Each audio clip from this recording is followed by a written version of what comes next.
I maintain that the only true salvation from any oppression or enslavement is self-empowerment, knowledge, consciousness. This is true rebellion. Don't get caught up in the 87% of people who follow the leader. People who think that they are rebels because they denounce authority simply because it's the latest fashion. Don't march the streets claiming that you are the enlightened one because you read a book or saw a film that gave you a glimpse into an uncommon knowledge. Don't scream phrases into a megaphone that you borrowed from another person's research. And don't proclaim yourself an original thinker because you belong to a group that represents an unpopular belief. Those are all examples of the other side of the coin of groupthink, leading a false rebellion. False rebellion is dangerous because it gives the illusion that you are free and thinking for yourself. A true rebellion, a true revolution, begins when you quit following and start leading. And those who end up following you should be taught by you to quit following you and start leading.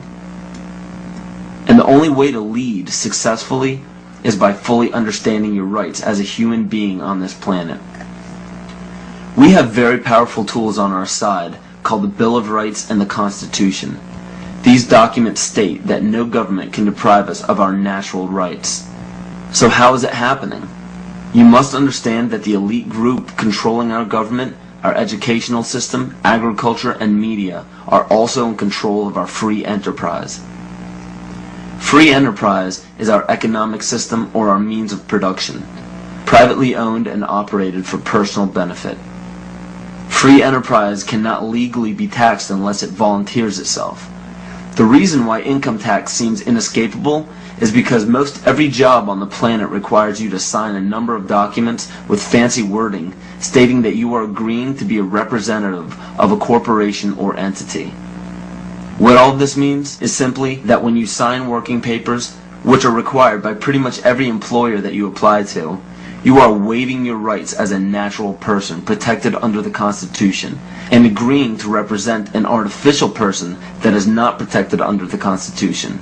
It's difficult to avoid because if you do not sign the document waiving your rights, you won't get the job.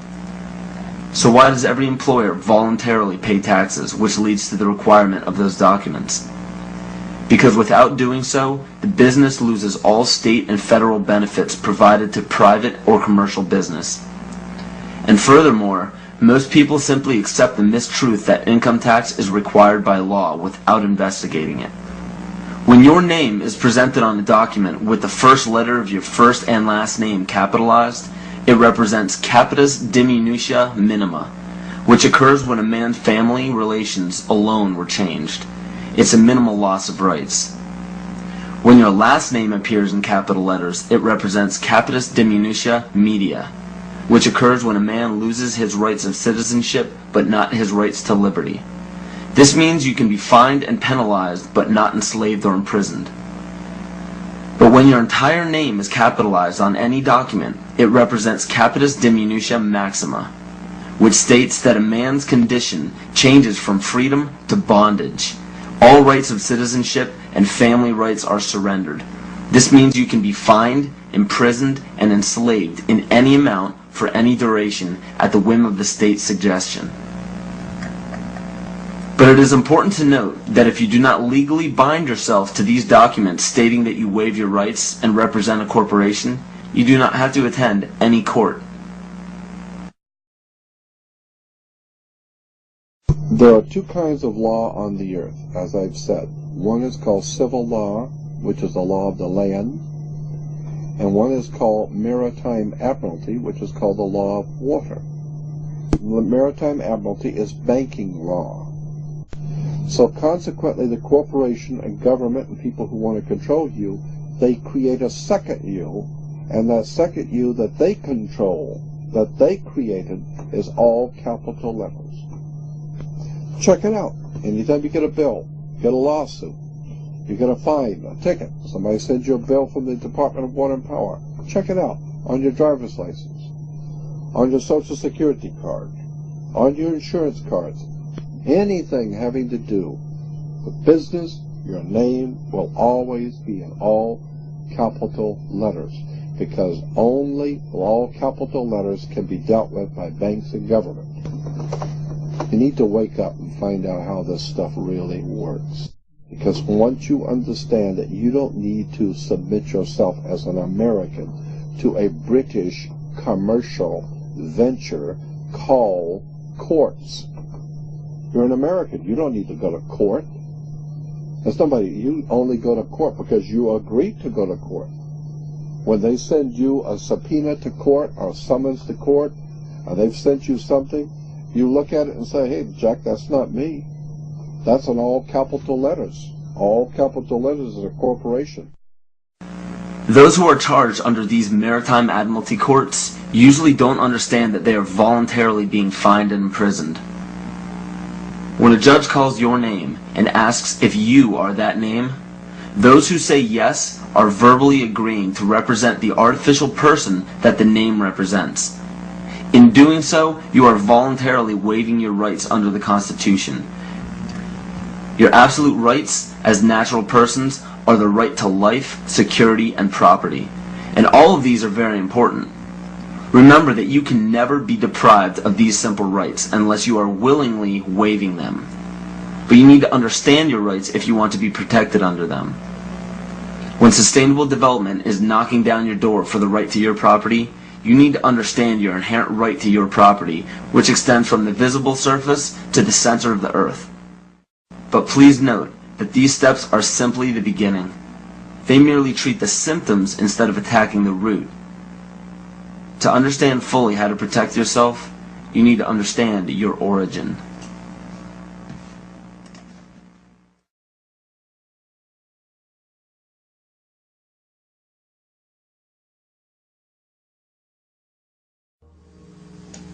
The true history of this planet has been stifled from the top down.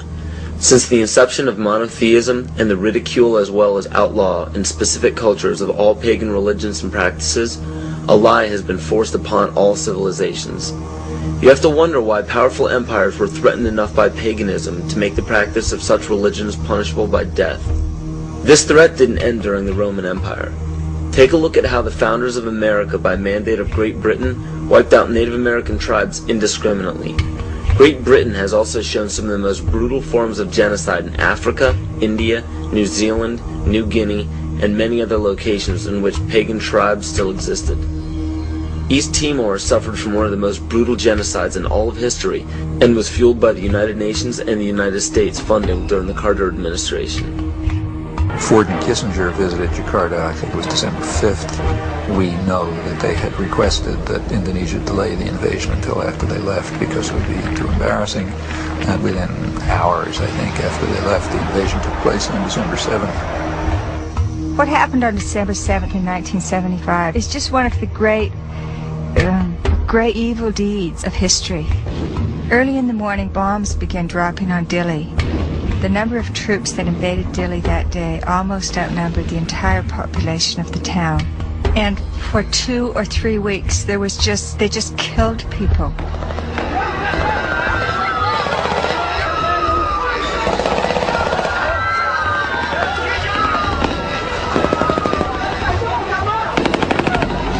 So the Timorese were fleeing into the jungles by the thousands. By late 1977-78, Indonesia set up receiving centers for those Timorese who came out of the jungle waving white flags.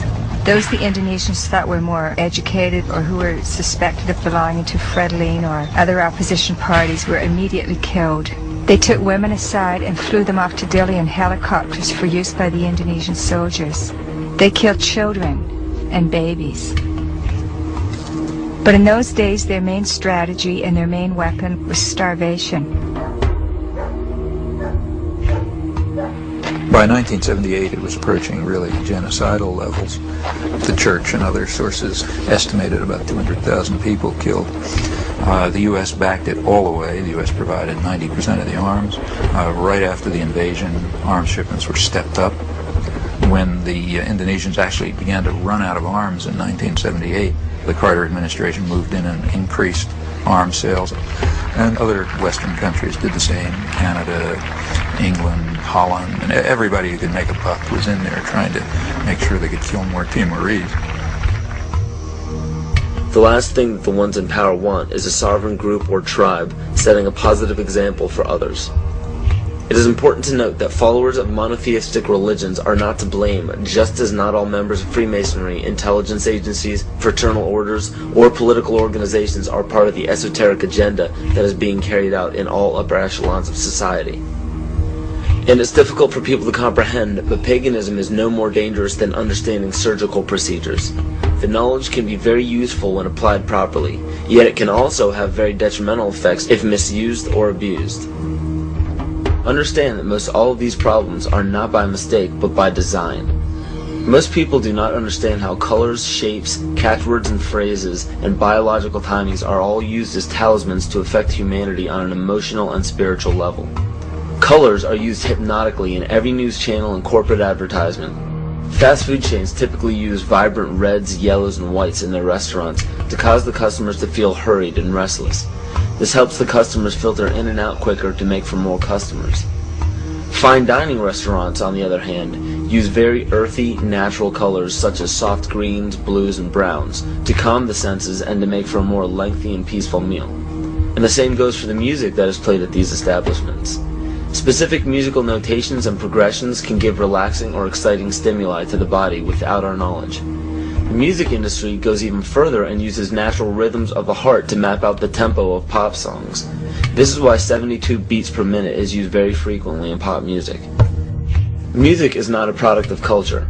In 1986, the National Academy of Science found that infants prefer consonant sounds such as perfect fifths rather than dissonant ones. This is just a small example of our natural ability to understand sound. So be very careful when placing a child in front of a TV or near a stereo. Those who believe that children cannot comprehend violence on a TV screen or aggression from music are thinking strictly with the left brain. The child may not rationally understand the words or actions on the screen, but the right brain, even in infants, can absolutely understand everything in its immediate environment because it transmits a frequency that can affect us on a subatomic level. Science has even proven that proper sonic vibrations are essential for the health of our vegetation. Studies done on many ecosystems have shown that when a specific species becomes extinct or moves from an area, another species will replace its song patterns to fit the overall harmony of the vibrations required for plant life to thrive. All these are known as talismans and are used very carefully by corporations and the media. Catchphrases are also used to spark certain emotions in the psyche. When the average person hears the words terror, bombing, gunshots, murder, war, assassination, and so on, the body and the mind respond with heightened alertness and caution. And when events such as assassinations of major leaders, bombings, terrorism, or war happen on large scales throughout the world, the body responds differently at different times, marked biologically and astrologically. The tragic event involving the Branch Davidians at Waco and the Oklahoma City bombings claimed the lives of men, women, and children as they ended in flames on April 19th. This date is a pagan holiday where human sacrifice is made by fire. The tragic events of September 11th, 2001 happened on the Mayan calendar date of 6 epochs, which represents large-scale change. And when the U.S. attacked Afghanistan on October 7th, 2001, this was the Mayan calendar date of 6K, which represents balancing. Please understand that these weren't prophecies or predictions. The Mayans simply understood the body's natural cycles. So these unfortunate events are not by chance. One needs only to look at the result of the major political decisions of the United States since the inception of the United Nations to catch a glimpse of the ultimate goal. Every major war, assassination, terrorist attack, or security weakness exposed has two specific common themes. 1. The unfortunate event makes worldwide news and scares or angers the public. And 2. The result, no matter what, is always the expansion of government and the destruction of constitutional freedoms.